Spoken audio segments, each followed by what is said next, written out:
patut diagungkan. Tiada yang lain lebih berharga bagiku. Hanya Engkau, oh Tuhanku. Ku datang padamu, sujud dan menyembah. Oh Tuhan, Kaulah junjunganku.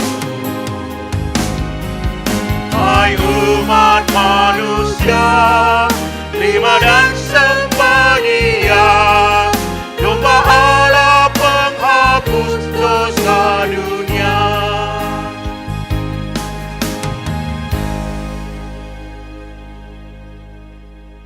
Tuhan, kami bersyukur kepada Engkau untuk pagi hari ini.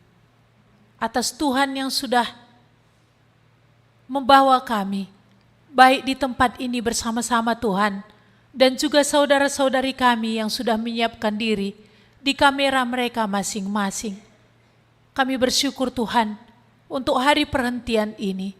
Kami rindu supaya Tuhanlah yang akan berbicara kepada kami.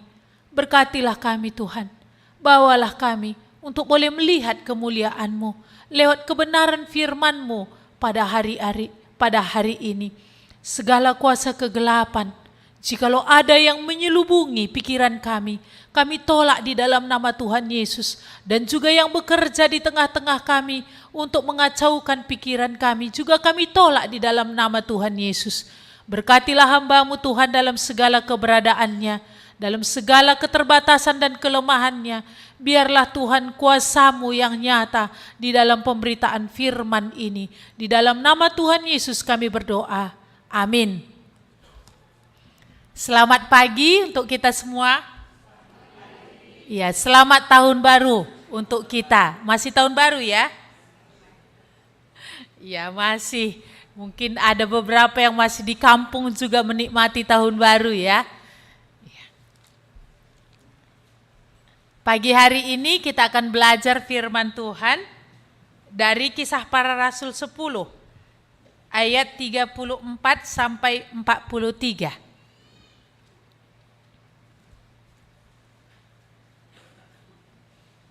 Kisah Rasul 10 ayat 34 sampai 43. Saya akan bacakan untuk kita semua.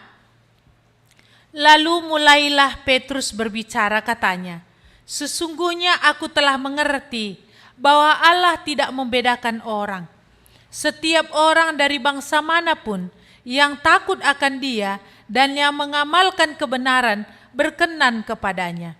Itulah firman yang Ia suruh sampaikan kepada orang-orang Israel, yaitu firman yang memberitakan damai sejahtera oleh Yesus Kristus yang adalah Tuhan dari semua orang. Kamu tahu tentang segala sesuatu yang terjadi di seluruh tanah Judea, mulai dari Galilea, sesudah baptisan yang diberitakan oleh Yohanes, yaitu tentang Yesus dari Nazaret, bagaimana Allah mengurapi Dia dengan Roh Kudus dan kuat kuasa. Dia yang berjalan berkeliling sambil berbuat baik dan menyembuhkan semua orang yang dikuasai iblis, sebab Allah menyertai Dia. Dan kami adalah saksi dari segala sesuatu yang diperbuatnya di tanah Judea maupun di Yerusalem. Dan mereka telah membunuh Dia dan menggantung Dia pada kayu salib. Yesus itu telah dibangkitkan Allah pada hari yang ketiga, dan Allah berkenan bahwa Ia menampakkan diri bukan kepada seluruh bangsa, tetapi kepada saksi-saksi yang sebelumnya telah ditunjuk oleh Allah, yaitu kepada kami yang telah makan dan minum bersama-sama dengan Dia setelah Ia bangkit dari antara orang mati. Dan Ia telah menugaskan kami memberitakan kepada seluruh bangsa dan bersaksi bahwa Dialah yang ditentukan Allah menjadi hakim atas orang-orang hidup dan orang-orang mati. Tentang Dialah Semua nabi bersaksi bahwa barang siapa percaya kepadanya, ia akan mendapat pengampunan dosa oleh karena namanya. Iya. Mari kita melihat kertas warta kita. Di sini temanya Allah tidak membedakan orang. Iya. Betapa kerasnya bagi orang Yahudi untuk bergaul dengan orang-orang yang bukan Yahudi atau masuk ke rumah mereka. Itu tertulis di dalam Kisah Rasul 10 ini ayat 28a. Orang Yahudi keliru dalam memahami konsep umat pilihan. Bagi mereka, umat pilihan adalah semata-mata hak istimewa yang hanya diperuntukkan untuk Israel saja. Pemikiran yang serupa juga ada pada Rasul Petrus. Mereka lupa bahwa panggilan istimewa itu bertujuan agar mereka menjadi berkat dan saksi bagi bangsa-bangsa lain. Iya. Di sini kita tentu sudah tahu ya, bahwa di dalam Kisah Rasul 1 ayat 1 itu Tuhan sudah berbicara kepada murid-muridnya bahwa mereka akan menjadi saksi mulai dari Yerusalem, Yudea, Samaria sampai ke ujung-ujung bumi. Nah, di dalam Kisah Rasul 10 ini kita melihat bagaimana sebenarnya rasul-rasul sendiri pun belum memahami apa yang sudah Tuhan katakan di dalam Kisah Rasul 1 itu. Maka di sini kita lihat latar belakangnya adalah bagaimana Tuhan menyatakan diri kepada Kornelius. Di sini Kornelius adalah seorang perwira pasukan dari Italia yang bertempat tinggal di daerah Kaisarea Filipi, yaitu berbatasan antara Israel dan Libanon. Disitulah Kornelius ini menjadi komandan atau perwira pasukan Italia di sana. Dan Kornelius ini adalah seorang yang takut akan Tuhan. Dia menyembah kepada Allah orang Israel. Dan juga dia banyak sekali memberikan bantuan dalam pembangunan sinagoge-sinagoge untuk orang-orang Israel. Dan juga dikatakan bahwa bukan hanya Kornelius, tetapi seluruh seisi rumahnya. Kalau seisi rumahnya bukan hanya anak istri ya, tapi jikalau ada juga budaknya, kalau juga ada artinya pengawalnya, kan begitu ya. Berarti seluruh isi rumahnya itu adalah orang-orang yang takut akan Tuhan. Saleh dikatakan tadi di sini ya. Tetapi di dalam kesalehan Kornelius ini, Tuhan tahu dia belum sampai kepada perdamaian dengan Allah. Iya. Ada hati Kornelius yang memang rindu untuk mengenal Allah. Kornelius tidak lagi menyembah Allah-Allah yang lain, bahkan Allah yang disembah oleh bangsanya sendiri. Tidak. Tetapi justru dia sudah beribadah kepada Allah orang Israel. Dia mungkin sampai kepada sebuah keyakinan bahwa Allah yang benar itu adalah Allah orang Israel ini. Sekalipun mereka adalah bangsa yang sedang dijajah oleh bangsanya sendiri. Tetapi dia sampai kepada keyakinan itu. Bahwa apa? Walaupun bangsa Israel ini adalah bangsa yang kesannya saat itu lebih lemah daripada bangsanya sendiri yang saat itu sebagai penjajah, tetapi dia sampai kepada keyakinan Allah orang Israel ininya Allah. Tetapi belum sampai kepada sebagaimana yang Tuhan mau, pendamaian atas dosa. Iya. Kan ada seperti ini ya. Kalau ada beberapa artinya yang saya layani kemarin gitu ya. Dalam perpuluhan dia tidak pernah tinggal. Takut dia kalau dalam perpuluhan ini dia tidak memberi. Kenapa? Bukan sebenarnya niatnya supaya Tuhan akan memberkati dia melimpah, enggak. Tapi sampai dia kepada pengertian, Tuhan memberkati aku. Jadi kalau Tuhan memberkati aku, udah dengar dia firman Tuhan ya, bahwa 1/10 itu bagian Tuhan, dia lakukan. Dan juga dia menyadari bahwa belumnya dia diterima oleh Tuhan. Tahu dia, tapi bagian yang ini dia takut untuk tidak dia berikan. Karena ini bagian Tuhan begitu. Dalam ibadah tiap-tiap minggu dia takut untuk tidak datang. Karena dia juga dengar firman Tuhan, kuduskan hari Sabat. Tetapi sampai kepada perdamaian dan pengampunan dosa, inilah yang dia belum dapatkan. Inilah yang dia tetap ragukan. Tetapi ternyata kalau untuk orang-orang yang seperti ini Tuhan gak akan lewatkan ya. Kenapa? Karena memang dia tidak tahunya jalan itu. Tetapi dia sudah punya kerinduan untuk memang berkenan kepada Allah. Itulah Cornelius ini. Sudah punya kerinduan yang sedemikian. Maka di sini tadi kita melihat ya, bagaimana Tuhan mengutus Petrus. Nah, di sini konsep Petrus sendiri ya, masih sama dengan konsep orang-orang Israel, yaitu apa? Gak bisa bergaul dengan bangsa-bangsa lain. Tidak bisa masuk ke rumah mereka. Ini mungkin karena dari perjanjian lama itu ya. Memang di dalam perjanjian lama Tuhan menekankan bahwa orang-orang Israel ini tidak boleh bergaul dengan bangsa-bangsa lain. Karena Tuhan mau mereka kokoh dulu sebagai di dalam pondasi, berakar di dalam kebenaran Tuhan. Itu yang Tuhan mau dulu.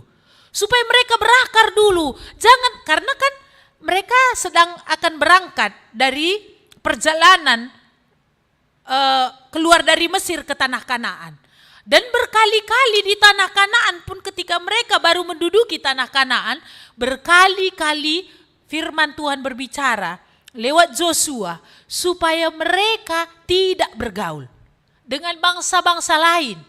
Dan bahkan bangsa-bangsa yang sudah Tuhan tetapkan untuk mereka musnahkan, itu mereka supaya mereka lakukan. Kenapa? Karena dari segi dosa mereka sudah matang. Dikatakan. Itu yang dikatakan Tuhan kepada Abraham sebelum kejadian ini. Udah matang. Ada 7 bangsa di Kanaan ini, dosa mereka sudah matang. Artinya apa? Ini benar-benar akan menjadi perusak. Tuhan lihat hati mereka sudah keras. Nah, Tuhan menginginkan orang Israel pada masa perjanjian lama ini, mereka benar-benar berakar dan kokoh di dalam kebenaran Tuhan.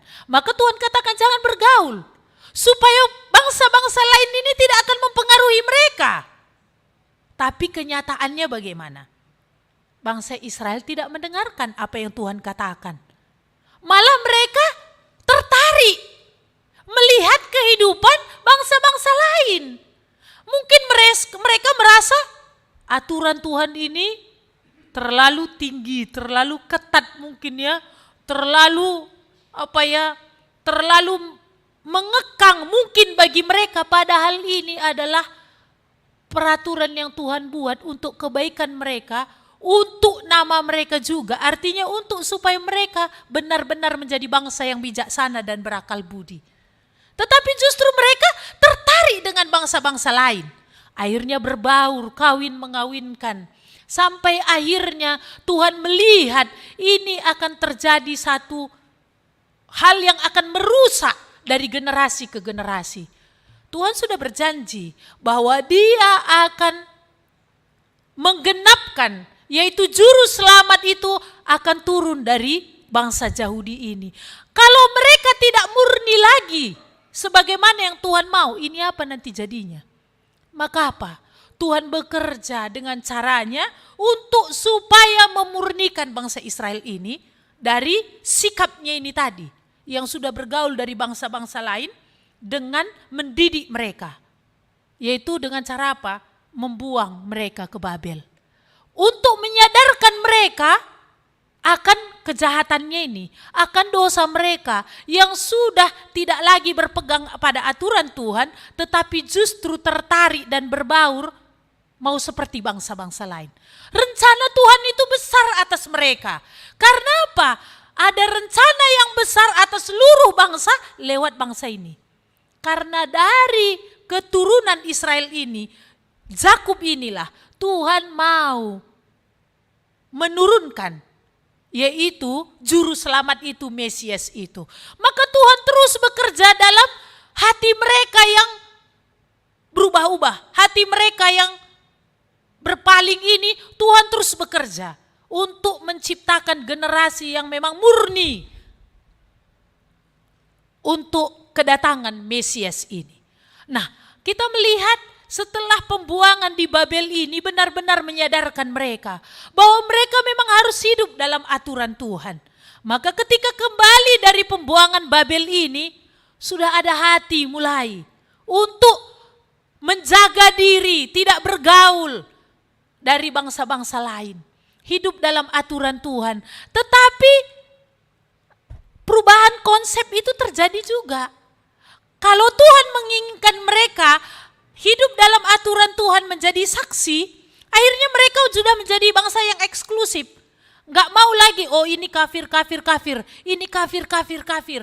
Nggak boleh lagi kita temani, nggak boleh lagi kita dekati. Itu pula yang terjadi, perubahan seperti ini. Padahal tujuan Tuhan supaya lewat hidup mereka yang benar-benar memancarkan kebesaran Tuhan membuat orang-orang tertarik datang kepada mereka. Nah, di sini tadi kita melihat bagaimana kedatangan Kristus adalah juga untuk mengubah paradigma ini. Nah, di sini tadi kita melihat ya, setelah pun Yesus mati dan naik ke surga, tetap gak berubah pemikiran ini dalam diri orang Yahudi dan murid-murid secara khusus. Maka di sini kalau Bapak Ibu nanti baca bagaimana Tuhan repotnya untuk mengubah pemikiran secara khusus Petrus, karena dia adalah yang menjadi bisa dibilang yang lebih power ya daripada rasul-rasul yang lain atau lebih vokal dari rasul-rasul yang lain. Kalau Petrus ini dibuka pemikirannya, yang lain juga nanti ikut, kira-kira gitu ya. Karena ini yang terus menjadi pemimpin. Maka Tuhan buat waktu itu apa? Kalau Tuhan berbicara kepada Kornelius dengan mengutus malaikat, Kornelius langsung, iya. Ketika Tuhan katakan, Kornelius, sedekahmu sudah sampai kepadaku. Karena itu pergilah, supaya engkau mengutus orang memanggil Petrus, yaitu Simon yang disebut Petrus, yang ada di rumah Simon yang pembuat penyamak kulit itu. Seperti itu Tuhan katakan. Tapi untuk Petrus sendiri gimana? Untuk mengubah pemikiran yang sudah udah tertanam terus-menerus kepada mereka, yaitu umat pilihan adalah hak istimewa hanya untuk kami orang-orang Israel. Maka kalau untuk orang-orang Israel memang dia berjuang untuk memberitakan Injil itu. Makanya penjara pun tidak membuat dia ketakutan. Karena memang Roh Kudus, artinya Tuhan juga boleh memberi dia keberanian untuk memberitakan Injil. Tetap semangat untuk memberitakan Injil untuk orang-orang Israel. Karena memang dia berpikir, umatku ini harus mengenal Kristus, supaya mereka boleh didamaikan dengan Allah. Bukan karena aturan-aturan agama tadi. Tapi kalau bangsa lain dia gak peduli. Iya. Tetapi bagaimana kasih Tuhan besar bagi kita ya. Kita ini kan bangsa lain dari Israel ya. Tuhan mengasihi kita, bangsa-bangsa di luar Yahudi tadi. Maka waktu itu Tuhan membuat penglihatan dengan menurunkan kain yang di dalamnya ada hewan-hewan. Yang artinya waktu itu hewan-hewan ini adalah dalam orang Israel ini haram. Tuhan katakan, Petrus, sembelihlah dan makanlah. Apa Petrus katakan? Tidak Tuhan, tidak, itu haram.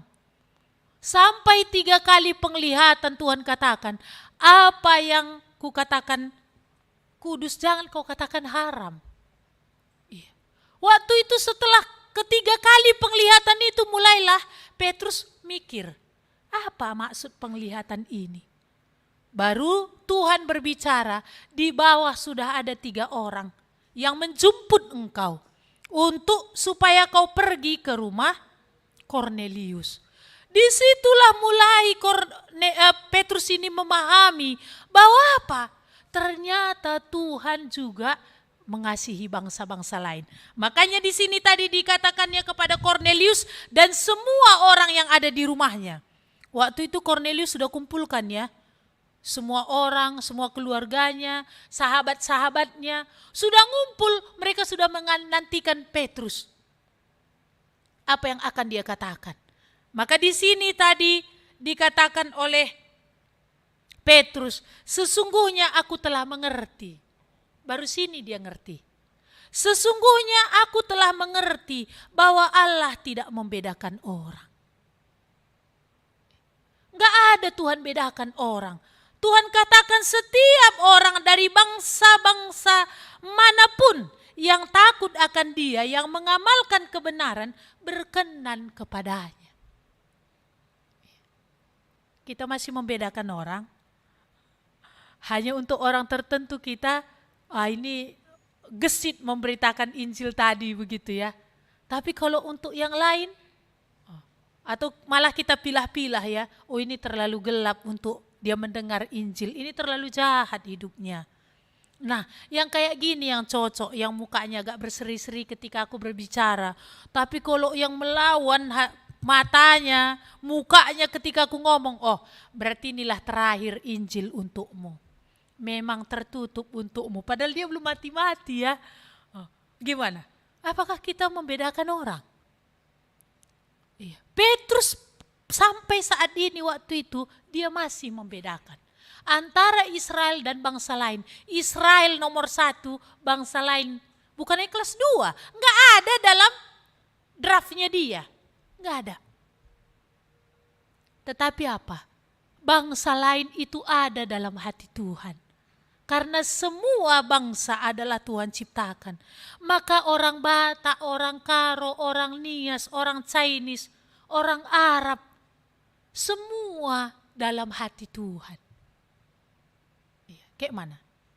Kamu berpikir dalam hati istriku pun aku tak ada, kantongku aja yang dia mau. Boleh saja istri hanya mau kantong du. Boleh saja dan bisa saja. Ini kan banyak begitu ya, banyak. Tetapi kami itu dalam hati Tuhan. Kami itu bagi Tuhan berharga. Kami itu bagi Tuhan istimewa. Kami itu bagi Tuhan penting. Sampai dia, sebegitulah pentingnya bagi Tuhan Kornelius. Sama pentingnya bagi Tuhan kita. Sehingga sampai 3 kali penglihatan untuk Petrus. Untuk membuat benar-benar dia paham betul. Gimana? Tuhan berkata, kau berharga di mataku. Mulia. Kita masih mencari penghargaan dari dunia ini. Kita masih mencari penghargaan dari yang lain. Kecewa dan kecewa yang kita terima. Tuhan katakan, kau berharga di mataku. Ini masuk awal tahunnya. Apakah masuk awal tahun ini pun masih kita kejar-kejar penghargaan dari orang. Dan kecewa lagi. Karena apa? Tahun baru itu pun kita dicuekin, dijutekin. Gimana?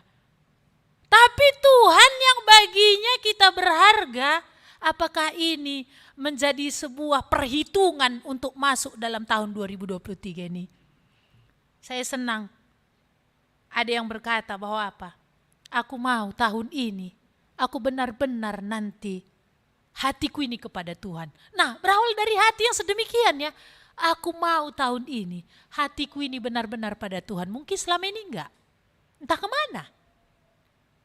Makanya di sini tadi Petrus katakan, aku baru ngerti bahwa ternyata bagi Tuhan manusia itu enggak ada bedanya. Semua bangsa bagi Tuhan berharga. Terlebih ada hati mereka yang mau benar walaupun saat itu belum benar. Berawal dari hati yang mau benar, kan begitu ya. Bagi Tuhan ini berharga. Iya. Jadi kita melihat pertanyaan pertama, apakah yang Allah perbuat kepada Rasul Petrus sehingga dia mengerti bahwa Allah ingin semua suku dan bangsa datang kepadanya. sehingga tembok yang sudah dibangun menjadi penghambat Injil sampai kepada bangsa lain ini diruntuhkan. Pertanyaan yang kedua, percaya kepada Yesus mendapatkan pengampunan dosa adalah sesuatu yang punya dasar. Ini bukan isapan jempol, ini bukan dongeng, tetapi sesuatu yang berdasar dari artinya cerita yang sebenarnya. Nah, mari kita melihat di ayat yang 43 tadi dikatakan, tentang dia semua nabi bersaksi bahwa barang siapa percaya kepadanya, ia akan mendapat pengampunan dosa oleh karena namanya. Dasar yang pertama adalah apa? Nabi-nabi sudah bercerita akan itu. Dikatakan semua nabi, berarti mulai dari Musa ya. Musa, Joshua, Nehemia, Esther, semua nabi di dalam perjanjian lama bersaksi tentang hal ini. Makanya waktu itu Musa pernah berkata, seorang nabi akan bangkit seperti aku di tengah-tengahmu. Siapa yang tidak mendengarkan apa yang dia katakan, dia tidak akan ada dalam kumpulan itu. Itu Tuhan, itu Musa katakan. Dan juga di dalam nats firman Tuhan perjanjian lama dari nabi-nabi yang lain, semua menceritakan tentang Yesus ini. Walaupun artinya masih semuanya kelihatan, kalau istilahnya apa ya, masih seperti bunga kuncup yang belum mekar, yang belum terlihat. Tetapi ini sudah dinubuatkan oleh semua nabi. Bukan beberapa katakannya ya, tapi semua menceritakan tentang Mesias ini juru selamat yang akan menyelamatkan dari dosa. Jadi iman kepada Kristus menyelamatkan dari dosa bukan gak berdasar. Bukan isapan jempol semata. Ini bukan dongeng. Bukankah bangkit nabi yang seperti Musa yang melakukan mujizat bahkan lebih dari Musa? Kalau Musa ketika oleh dia Tuhan membuat manna turun dari sorga, tetapi kita melihat orang-orang itu mati semua. Tetapi apa yang Yesus lakukan? Juga memberi makan 5.000 orang hanya dengan 5 roti dan 2 ikan. Kalau zaman Musa kan memang turun dari sorga. Tapi waktu Yesus hanya dengan 5 roti dan 2 ikan. Dan juga kalau Musa mengeluarkan air dari gunung batu, Yesus sendiri berkata kepada perempuan Samaria itu, kalau kau minum air ini kau akan haus lagi. Tetapi kalau kau minum air yang berasal daripada aku, kau tidak akan haus sampai selama-lamanya. Coba. Karena air yang keluar dari gunung batu juga yang dibuat oleh Musa nanti haus lagi. Kalau itu hanya menyegarkan secara jasmani, apa yang dilakukan oleh Musa di padang gurun, baik itu manna dan air yang keluar dari gunung batu, tetapi yang Kristus kerjakan itu sampai kepada dasar hati. Sampai kepada akarnya. Maka kita lihat, walaupun orang Israel minum air itu, makan manna itu, hati mereka tidak semua dibaharui. Tetapi siapa yang minum air yang berasal daripada Tuhan, Tuhan katakan, kau gak akan haus sampai selama-lamanya. Artinya apa? Pembaharuan itu akan Tuhan kerjakan dari hati. Bukankah ini jauh lebih besar yang Tuhan kerjakan? Musa sudah katakan itu. Bahkan nabi-nabi yang lain sudah katakan itu. Jadi berdasar ya. Iya. Ada sejarah yang sudah Tuhan catat. Mulai dari kitab Kejadian sampai kepada kitab Maleaki. Nah, dikatakan lagi dasar yang berikutnya apa? Ayat 37. Kamu tahu tentang segala sesuatu yang terjadi di seluruh tanah Judea. Mulai dari Galilea sesudah baptisan yang diberitakan oleh Yohanes, yaitu tentang Yesus dari Nazaret. Kita melihat bagaimana ibaratnya kalau Yohanes itu ibaratnya seorang MC ya, MC sebuah konser. Dia mempersiapkan panggung itu untuk mengarahkan semua mata penonton yang akan diarahkan kepada artis yang akan nampil. Seperti itulah Yohanes. Maka pada masa ini untuk Kornelius sendiri masih hangat itu bagi dia. Hal-hal yang menjadi berita tentang, ini kan masih sekitar mungkin 4 ke 5 tahun ya cerita ini. Yaitu bagaimana setelah baptisan Yohanes ini yang dia beritakan adalah tentang Yesus. Kan berkali-kali dia berkata, akan datang seorang yang lebih besar daripada aku. Dan bahkan dia bilang, untuk buka tali kasutnya pun aku tidak layak. Dan bahkan dia katakan lagi apa? Bahwa dia yang harus lebih besar dan aku yang harus lebih kecil. Ketika murid-murid waktu itu membandingkan, muridnya sendiri, membandingkan dia dengan apa yang Yesus kerjakan. Guru, orang yang dulu waktu kau baptis itu artinya sekarang semakin besar. Karena dia membaptis orang lebih banyak daripada engkau. Orang-orang sudah banyak datang kepada dia. Padahal dikatakan Yesus belum pernah membaptis seorang pun, tapi murid-muridnya. Tapi apa di situ Yohanes katakan? Tidak ada seorang pun bisa mengambil bagi dirinya kalau tidak dikaruniakan. Aku harus makin kecil, tetapi dia harus makin besar. Dan inilah yang terus dikumandangkan oleh Yohanes. Sampai pada akhirnya dia memang mundur pelan-pelan. Dan berakhir masanya dia. Waktu apa? Ketika dia menegur Herodes itu. Itulah terakhir tugasnya. Menegur Raja Herodes atas dosanya mengambil istri saudaranya. Dan dia dipenggal. Dan karena apa? Panggungnya sudah selesai. Tetapi mulai adalah Yesus. Dan ketika Petrus ceritakan hal ini, Yohanes kan Kornelius nggak bantah ya. Kenapa? Kornelius juga dengar itu. Bahkan dikatakan tadi di sini apa? Bagaimana Allah mengurapi dia dengan Roh Kudus, dengan kuat kuasa dia yang berjalan berkeliling sambil berbuat baik dan menyembuhkan semua orang yang dikuasai iblis. Sebab Allah menyertai dia. Dan kami adalah saksi dari segala sesuatu yang diperbuatnya di tanah Judea maupun di Yerusalem. Dan mereka telah membunuh dia dan menggantung dia pada kayu salib. Mungkin berita ini Kornelius sudah dengar. Tapi dia enggak tahu seperti inilah rupanya garisnya. Dia dengar bagaimana dan siapa Yesus ini, apa yang dia kerjakan. Dan bagaimana dia dibunuh dan mati di Yerusalem. Tapi dia enggak tahu. Kan bisa juga kita begitu ya. Kita juga udah dengar semua ya kan. Berita Natal sudah kita dengar. Ya kan. Cerita Paskah sudah kita dengar. Tapi ini masih sebuah puzzle yang berantakan. Yang enggak bisa kita melihat sebuah lukisan yang indah. Ternyata ini yang Tuhan siapkan untuk membayar dosa kita. Dari anak-anak mungkin kita udah banyak dengar. Walaupun ada beberapa kita dari agama saudara kita sebelumnya ya. Masa anak-anak dia enggak dengar. Tapi bukankah begitu banyak kita yang sudah dengar? Udah kita pula dulu ikut tari-tarian Natal ya kan? Ikut liturgi Yohanes 3 ayat 16 ikut. Dalam berbagai bahasa ikut.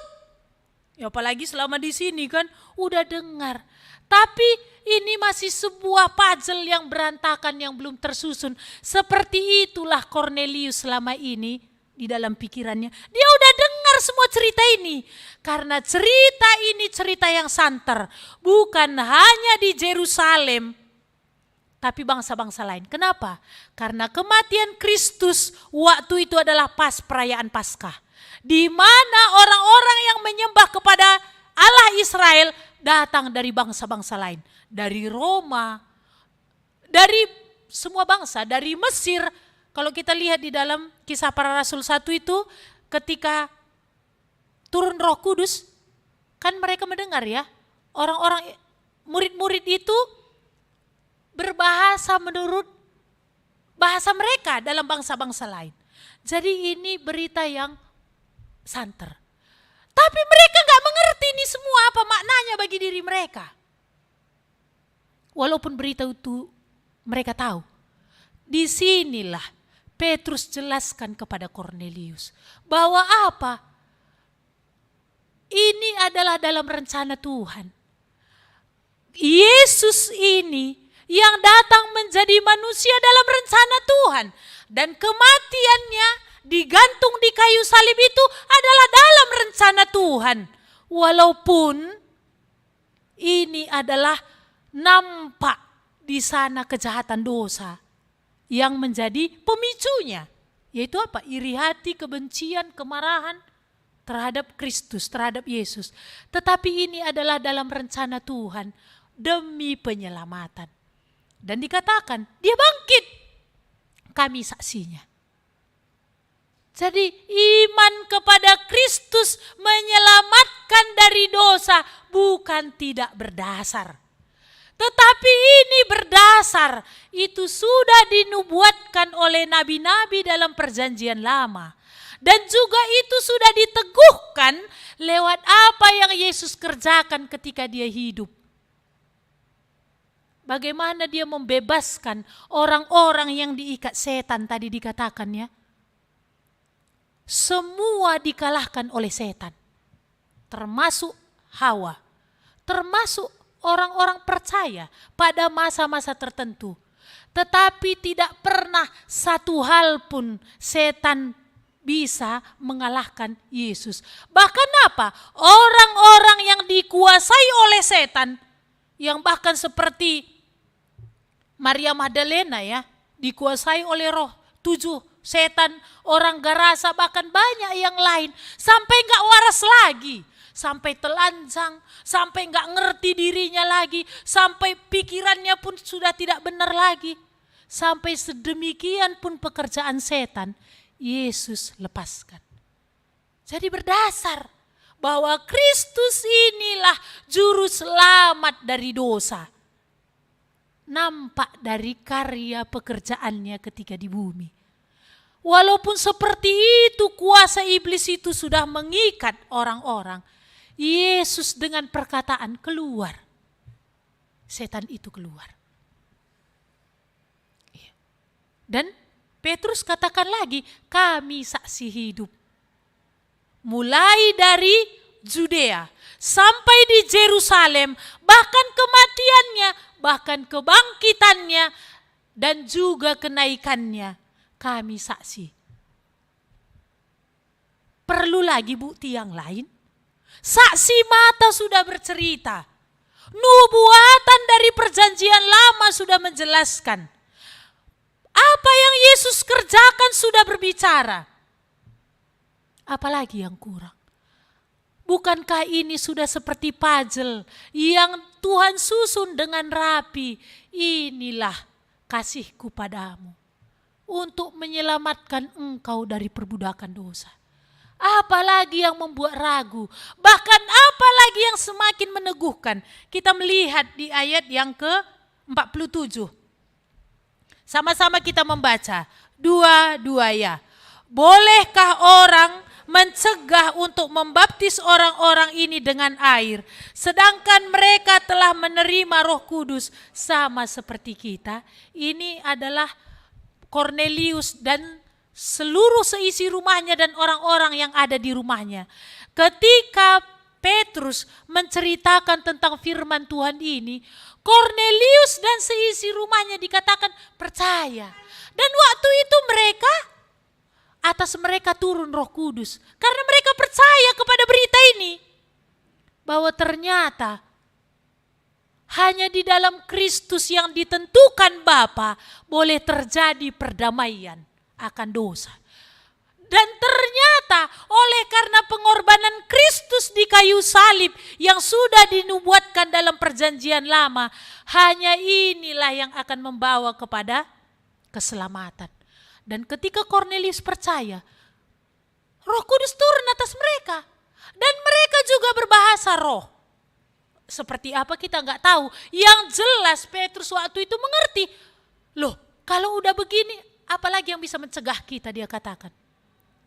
Kalau ternyata Roh Kudus bukan hanya turun bagi kita, ternyata juga Roh Kudus turun untuk bangsa-bangsa lain. Siapa lagi yang bisa mengambat untuk dia tidak dibaptis? Artinya apa?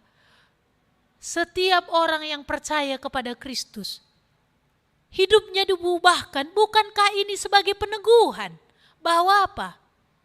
Kristus tadilah yang bisa menebus kita dari dosa. Kematiannya di kayu salib itu, dia dibunuh dan digantung, itu sebenarnya adalah dalam rencana Tuhan untuk menyelamatkan kita dari perbudakan dosa.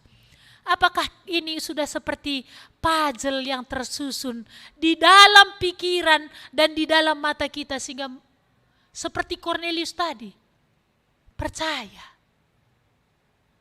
Kalau selama ini Cornelius berpikir bahwa di dalam kalau dia menolong orang-orang Israel, kalau dia sepanjang menyembah kepada Allah orang Israel, sepanjang dia berdoa kepada Allah Israel, kemudian dia menyadari bukan ini rupanya. Tetapi ini bisa menjadi penuntun, tetapi bukan ini keselamatan itu, tetapi Kristus yang mati di kayu salib tadi. Inilah hal yang besar yang Tuhan kerjakan sebagai bukti kasih-Nya kepada kita.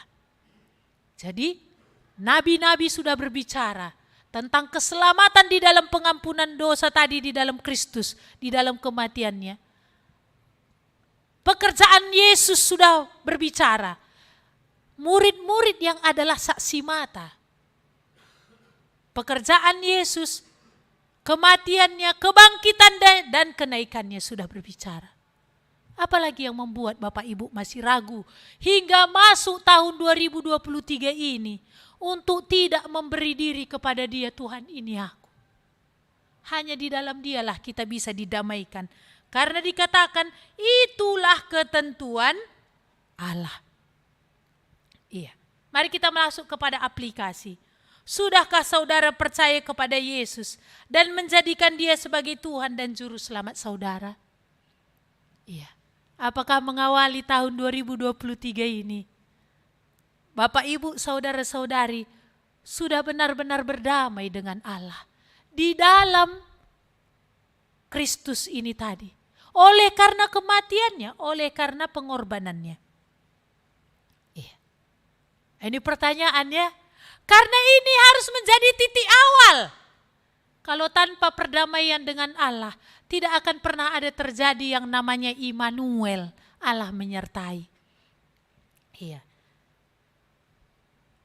Yang kedua, apakah saudara menyaksikan iman saudara kepada orang lain? Tidak lagi pilah-pilah. Tidak lagi membeda-bedakan orang. Kalau memang kita sudah diselamatkan, maka kepada kita juga lah mandat untuk memberitakan Injil itu. Tuhan mau bukan hanya keluarga kita.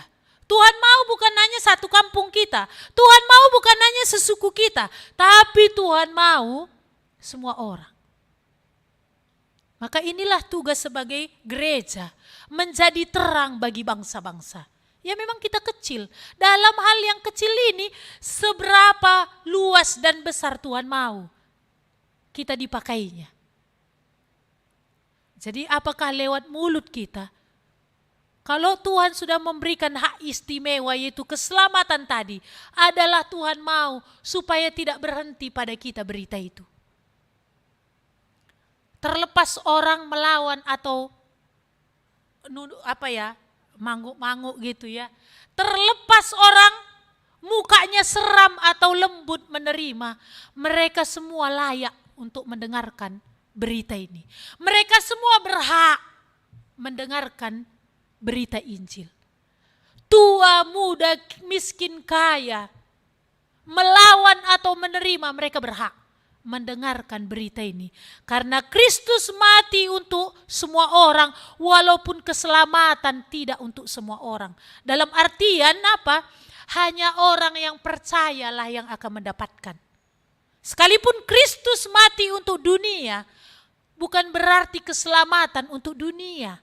Hanya orang yang percaya kepadanya lah keselamatan itu tersedia. Tapi bagaimana mereka akan percaya kalau berita itu sendiri tidak mereka dengar? Maka di sini tadi Tuhan katakan untuk mengutus Petrus kepada Kornelius. Apakah kita mau menjadi Petrus-Petrus yang akan Tuhan pakai untuk menyampaikan Injil bagi Kornelius? Kornelius, aku udah tua Tuhan. Gitu ya kan? Langkahku saja tinggal 5 jengkal lagi. Gitu. Ya bukankah bisa juga Tuhan antarkan orang datang kalau memang kan nggak sanggup. Tapi bukankah bisa kita berdoa untuk orang-orang yang masih punya langkah panjang untuk akan Tuhan pakai? Iya. Paulus bergerak di depan itu didukung oleh jemaat Antiokhia yang di belakang. Mereka terus bukan hanya mendukung dari segi dana, tetapi juga mendukung dari segi doa. Maka ini jugalah peran kita sebagai orang-orang percaya, kepada kita lah diberikan mandat berita Injil ini. Apakah itu tidak berhenti pada kita? Apakah makanan enak yang full gizi itu tidak kita pegang dan berlumeran bertumpahan di tangan kita? Ataukah itu kita bagikan kepada orang yang justru nggot sengenge sampai saking gak adanya yang masuk ke dalam badannya? Sampai udah benar-benar kurus kering. Karena gak ada satu butir Injil tadi pun dia dengar. Ya, bagaimana? Tua muda, apakah kita mau? Tuhan, aku mau. Dengan caramu lah engkau akan memakai aku ke depan. Ya. Kita melihat ayat hafalan di sini. Kisah Para Rasul 10 ayat 43. Tentang dialah semua nabi bersaksi, bahwa barang siapa percaya kepadanya, ia akan mendapat pengampunan dosa oleh karena namanya. Sekali lagi sama-sama kita membaca dua-dua ya. Tentang dialah semua nabi bersaksi, bahwa barang siapa percaya kepadanya, ia akan mendapat pengampunan dosa oleh karena namanya. Mari kita berdoa. Tuhan, Engkaulah yang mengenal kami pribadi lepas pribadi. Mungkin berita tentang apa yang Engkau sudah buat, yang nyata kuasamu atas alam, atas tubuh manusia, atas setan, sudah sering kami dengar. Dan juga kami sudah dengar bagaimana Engkau mati di kayu salib. Sudah juga kami dengar nubuatan-nubuatan perjanjian lama tentang keselamatan di dalam pengorbanan Kristus. Tapi apakah ini masih seperti puzzle yang berantakan dalam pikiran kami Tuhan? Kami berdoa kepadamu, kiranya Roh-Mu yang kudus akan bekerja, supaya benar-benar ini akan menjadi puzzle yang jelas kami lihat. Bagaimana Engkau berkarya menyelamatkan kami Tuhan di dalam pribadi Kristus ini. Bagaimana Engkau mau mengampuni dosa kami di dalam pengorbanan Kristus di kayu salib ini. Tuhan, kami memohon supaya Roh-Mu yang kudus meneruskan firman yang sudah disampaikan kepada kami. Dan biarlah kami orang yang Kau sudah selamatkan, tidak berhenti Injil itu pada kami. Supaya kami juga mendengarkan apa yang Kau perintahkan. Supaya lewat kami, Injil itu akan masih terus dan lanjut bagi orang-orang lain, karena semua orang berhak mendengar berita keselamatan di dalam Engkau. Terima kasih Bapa, sungguh kami menyerahkan kelanjutan pemberitaan firman ke dalam Engkau. Di dalam nama Tuhan Yesus kami berdoa. Amin.